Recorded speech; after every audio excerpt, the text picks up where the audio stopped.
இந்த மசாலா பவுடர் எல்லாமே தெரியுங்க, ஸ்பைசஸ் எல்லாமே தனித்தனியா தெரியும் உங்களுக்கு. எல்லாம் இருக்கு, எல்லாமே செக்ஷன் வைஸா பிரிச்சு வச்சிருக்கேன். எக்ஸஸா இருக்கிறது ஸ்டோர் ரூம்ல வச்சுக்கிறது தான் அது.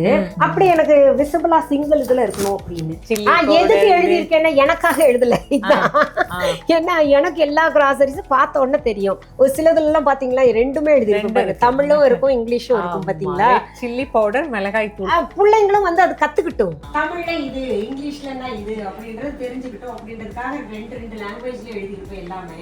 இதெல்லாம் பாத்தீங்கன்னா பிளாஸ்டிக் கிடையாது.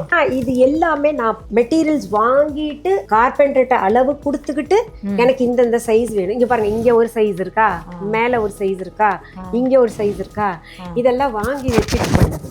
முதல்ல வந்து பாட்டில்ஸ் இந்த இதெல்லாம் கண்டெய்னர்ஸ் வாங்கிட்டு எனக்கு என்ன வேணும்ன்றது எனக்கு தெரியும். கிச்சன்ல ஒவ்வொரு பொருள் எவ்வளவு வேணும் தெரியும். இப்ப நமக்கு துவரம் பருப்பு பாத்தீங்கன்னா சாம்பாருக்கு தினமுமே பயன்படுத்தணும், உளுத்தம் பருப்பு இட்லிக்கு ஊற வச்சே ஆகணும், இந்த தால் சப்பாத்திக்காக செஞ்சே ஆகணும், டெய்லி தேங்காய் சட்னி அரைச்சே ஆகணும். அப்போ அதெல்லாம் குவான்டிட்டி கூட வேணும். அதெல்லாம் 2 லிட்டர்ஸ் பாட்டில் கட்டாயம் வைக்கணும். இப்போ 2 லிட்டர்ஸ்க்கு வந்து இந்த கண்டெய்னர் வாங்கிட்டு வந்தேன். அப்போ வந்து என்ன ஆச்சுன்னா எனக்கு அந்த பிளாஸ்டிக் வந்து ரொம்ப யூஸ் பண்ணாம அதுக்கு பதிலாக அக்ரிலிக், இதெல்லாம் அக்ரிலிக் தாங்க, அதுக்கேற்ற மாதிரி கண்டெய்னர் ஒவ்வொரு பிளேட்டா வைக்க சொன்னேன் நான். ஃபுல்லா நீங்க அவுட் ஸ்ட்ரக்சர் பண்ணிருங்க, நான் வந்து மெட்டீரியல் தரேன், அதுக்கேற்ற மாதிரி சைஸ் பண்ணி கொடுத்துருங்க அப்படின்னு.